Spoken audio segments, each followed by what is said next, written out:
सोलायनायनि लामायाव बड'लेण्डनि राजखान्थि सोलायनायनि लामायाव हादोरसानि राजखान्थि आवबा नांबाय BJP UPPLनि हानजा जुथेनाय UPPLआ थाया BJPआ हगारा 5 बोसोरावनो मासि गोमाजाबाय प्रमद बर'नि UPPL हाग्रामा महिलारिया फिन दखल खालामबाय BTC नाथाय बिग ब्रादार BJPनि सानथांखि बायदियै हाग्रामाया क'क्राझार दखल खालामबाय गुबुना बुजियाब्लाबो मोजाङैनो बुजिदों प्रमद बर'नि UPPLआ बेनिखायनो गोदान बोसोरनि जागायनायावनो UPPLआ लाबाय गोख्रों थाथि 2026नि बिसायख'थियाव BJPजों हानजा जुथिया UPPLआ हारसिङैनो बादायगोन BTCनि मोन 15 बियाबाव लक्ष्य आमार 2026 सনত जी आमार यात 15টা সমষ্টিত মানে গোটেইকেইটা সমষ্টিত প্ৰাৰ্থী প্ৰদান কৰাৰ লগতে অসমৰ বাহিৰতো যিখিনি প্ৰাৰ্থীটো প্ৰদানী প্ৰাৰ্থীটো প্ৰক্ষেপ কৰাৰ যে এটা লক্ষ্য এই লক্ষ্যৰে আমি UPPL দলটো শক্তিশালী কৰাৰ কাৰণে আমাৰ যিখিনি সাংগঠনিক যিখিনি কামকাজ এই সাংগঠনিক কামকাজবিলাক আমি কৰি আছো बिसायख'थिनि थाखाय माबोरै थियारि जादों ओनसोलारि दोलोआ बेनिबो खारिथि रायजोआरि खालामबाय UPPLनि दैदेनगिरि कातिराम बर'आ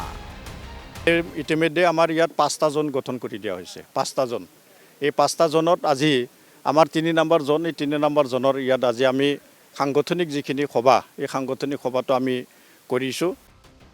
नाथाय UPPLआ लुबैयोब्लाबो हानजा जुथेनायनिफ्राय नागारा BJPआ मानोना UPPLखौ नागारनाय माने 2026आव आवबा नांगोन बड'लेण्डनि मोन 15 बियाब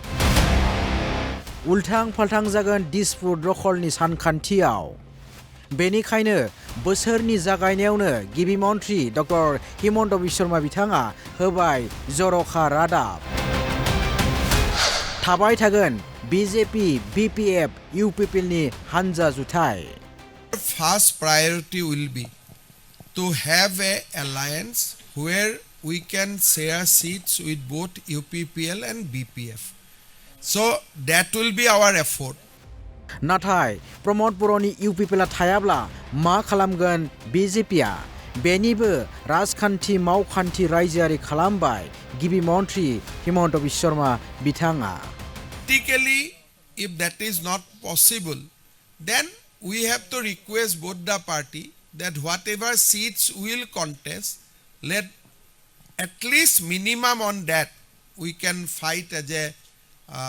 friendly one. Then in other seat, let both the party fight and decide who will win. But this is the extreme step.